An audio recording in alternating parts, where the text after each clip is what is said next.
Welcome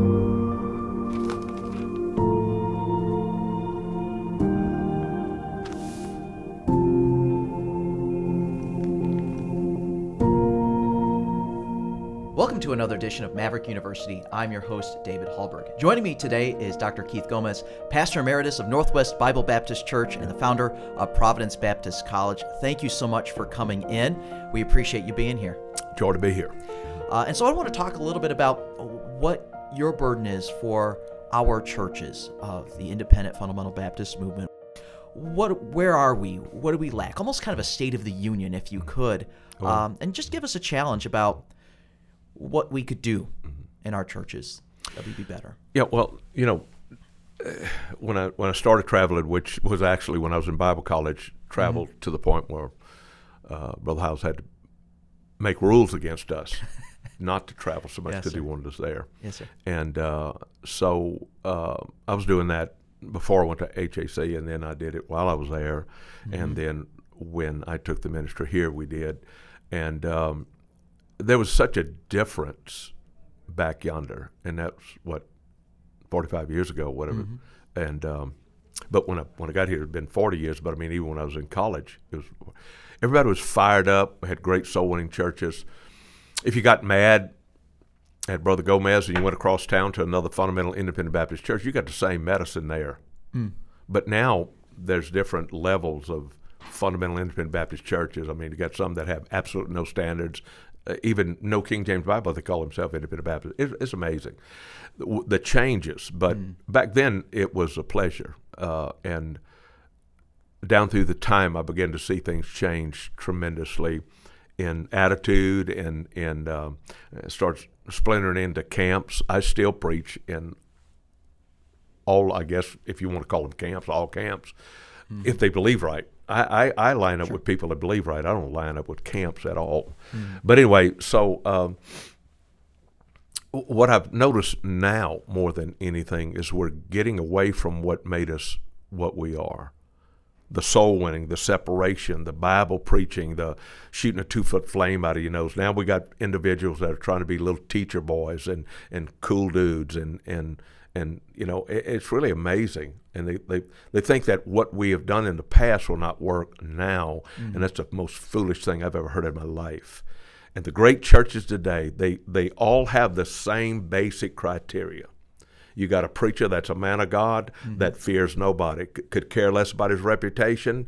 He's a good man. He's strong in his preaching, and he's very compassionate in his heart, and folks know the difference. And he preaches it like it's supposed to be. And he preached it, clears him off a spot every now and again, throws a stinking fit, get everybody back in order, and pushes on, wins souls to Christ, preaches separation, loves people, invest in the young people. It's all the great churches still are doing what we were taught as a basis. What I'm finding out today is that's not really true. And you're doing a good job, I think, by doing these, Brother David, and you ask great questions, and it's I think it's a help to those who want to listen. But young men who just getting started, you don't need to be a big shot. You don't need to be on TV. You don't need to get your little, ministry. Gomez Ministries and all this. You don't need to do that stuff. You don't need to have branding and advertising. Branding, right. Yeah. You ought to probably get out of diapers first. And that's just being as kind as I can. There's something will happen if the devil ever kicks you in the teeth and humbles you. Very few people are big enough to be small enough to be used to God. Say that again. There's not enough people big enough that stay small enough to be used to God. Wow, that's profound. This is what happened to Saul. He got big in his own eyes, and then God had to take him down. So it's amazing that we have young men who, for some reason, I guess, want the spotlight. A man's greatness is not, and character is not what he does in the exceptional moments of his life, but it's in the ordinary moments when nobody's watching, not when he's in the spotlight, but when he's by himself. that's the greatness of an individual. There's a lot of people can rally and I'd call it rise to the occasion. So there's a lot of guys when they have a place to preach or a conference preacher, but they can, but in their private life it's just not that way. So I'm seeing a little of that out there. Then I'm seeing some of our graduates are tremendously humble. They're not flash in the pans. They're not big shots. They're nothing. They're just humble servants, and they're really carving it out one at a time, two at a time, three, and they're growing, not mushroom growth. Yeah. I had a bank Bank of the West out of I think Texas came to me one time years ago here, and they said, Pastor Gomez, we love what you got going on here. He said, you got numerical growth, great numerical growth. You got great financial growth. You got great spiritual growth. And they're like this together. They're coming up together like this. Said all of these big conglomerates, these rock and roll churches that build these gigantic buildings, and all these people show up because of the entertainment. Said we're nervous, we're scared to death. We loan them money, but we're scared to death that they're going to go belly up. He said because that's not the way it happens. That's not the way it's supposed to happen on this mushroom stuff. Because you can conjure that up by having entertainment, but then you're going to have to compromise your message. So, just an illustration of that, in our local community here, there's a church that on Sunday morning, I would have to not drive by that church. There were so many people going to it. They had police officers stopping traffic, manually directing traffic to the church. And something happened, and suddenly now on Sunday, not nearly the traffic, and there's no police officers. They extended a turn lane, just to get into this place. And it's totally unnecessary now. It's amazing. Yeah. It's really amazing, and I've seen it over and over. Dr. Lee Robertson was here years ago, and he asked me to take him by a few ministries, and I did, and I took him over here to Willow Creek and all, and he blew up. He got so stinking mad. But it's all, he said, he shook that thing, and he said, this thing will never last. He said, this is not a church. This is just a gathering of people. This is not a local New Testament church. He was hot, man. And he was right about it. And so those men, see what happens is if your message is not right, the money will not be right, and the morals will not be right. And they all go together. And it's amazing how they all kind of fit together. But what I see out there is our guys have gotten away from the basics. I can't emphasize. I always ask when they said, preacher, I'm at 100 and I can't get over 100. The first question I ask is, what is your soul winning? Tell me your soul winning habits. Well, Thursday night I go out, for an hour and a half, 2 with the people, and on Saturdays, we do about 2 hours. And I go, bro, if I fish like that, I never catch fish. If I ever hunted like that, I never kill an animal. And what I'm trying to say is Northwest got where it's got because we went 24/7. I still hunted a little bit and fished a little bit, but we won sold. We stayed on the doorstep of people, beating doors, winning people to Christ. That's what it did. I had to train everybody at Northwest Bible Baptist Church how to do that. They had none of this going on when I came here. So that's what I asked them, and normally they'll bow their head and start weeping. They got to get back on the street. So that's what I'm seeing, a lack of soul winning. Those that are doing wonderful.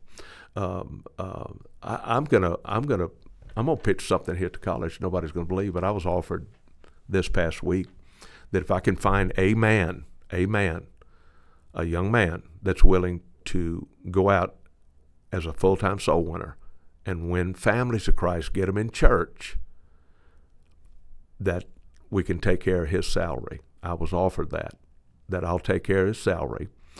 And but then the families that he gets in, as the pastor trains them to give, when they're giving, will cover the expenses and the salary of this man. They'll then turn it over to another full-time soul winner. You get that? Yeah. That way, the church. So I have an opportunity to help Northwest Bible Baptist Church, and I'm retired. Yes, sir. Get another full-time soul winner where it continue to grow, because that's how you're going to grow. Yep. You're going to grow from the street, getting people out, as the Scripture teaches. You can't beat Bible. Yes, sir. You were mentioning your conversation with Brother Robertson about, it's just a gathering, and I was reminded of that when this past Easter. That same church I was referring to before, they said Easter gatherings. Right. I was like, wow. And you were preaching on that stuff years and years in advance. I'm like, the preacher nailed it again. It is. They're defining themselves as just that. They're just a gathering. Yeah, it's amazing if you get the old tapes from way back in, all the way back in the beginning. I had a finger on this long time ago. It's amazing how independent Baptists will actually look at that and want to copy some of that. I don't want to copy that. I want to copy what the book says. Yeah. And if you do it what God says, He's got to bless it because He said it. I'm not worried about reading books about the book or reading books about church growth. I want to do what God said to do for church growth. And you'll have it the way God wanted it instead of the way you wanted it. We need God's people. We don't need the educated crowd, as I said the other day, or the the executives. They'll come if we win. It's amazing that a lot of the big shot, when I say big shot, money people and executives and people, they want to, those that are saved, want to invest in souls. And when they find a ministry that's really ate up with winning people to Christ, they'll invest in ministries like that. So, I was just talking with my dad the other day. It was something I had just stumbled across, just the philosophy of, the modern churches of today versus old-time religion. It's a little 3-point alliterated outline. And the philosophy of the modern churches of today is we want people to belong, believe, behave. And that's completely the wrong order. Right. Because as a soul-winning church, I don't want people to belong first. I want them to believe first. Right. They need to be saved. That's exactly. And if they're not saved and if they don't believe, then they shouldn't belong. Right. And strong preaching will drive those people either to belief or away, like you were mentioning on Sunday. Right. You preach strong. It's the gospel strong preaching is going to draw people in or it will drive them away. Right. And you don't have to worry about a church that's filled with unregenerate people. Right. If you get more of them than the saved people, they're going to run you out, preacher. Yes. Listen, I wrote this down the other day. Ravenhill said the Christians of old in the Bible were known for prisons, persecution, and poverty. Today's Christians are known for popularity, pleasure, and prosperity. And that's true. It is true.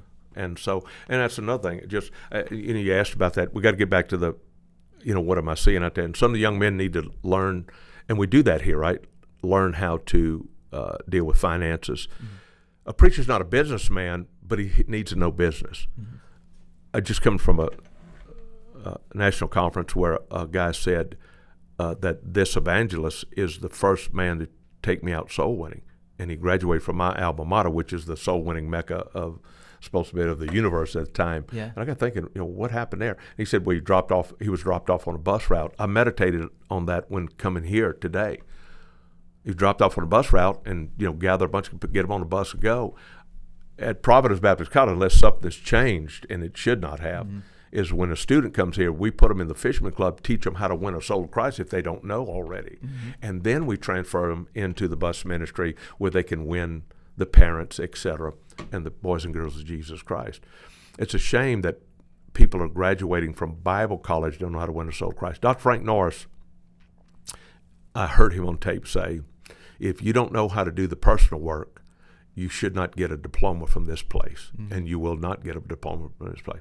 It's a great thing when you take a Bible and take a dead man and make him alive again by giving him the gospel of Jesus Christ. Frank Norris used to go out actually before daylight and knock on the ranchers' doors because they're going out in the ranch to work. And they'd, preacher, come on in. He'd eat breakfast with them. I thought about doing that several times, but he'd eat breakfast with them and lead those ranchers to Christ. Man, the guy was an unbelievable soul winning, great preacher. So we've got to get back to soul winning, understanding finances, run the business church, and do the basics of what we know to do and what we were taught by the men of old. Don't step on the men of old. You're standing on their shoulders. Don't step on them. Yes, don't do that. Thank you so much, Preacher, for your advice. This is tremendous. Thank you so much. I've enjoyed it. Yes, Certainly enjoyed it. Make sure you check out our other YouTube videos on our channel, and make sure that you like this video and you share it with somebody who will be benefited by it so we can grow the channel. God bless you.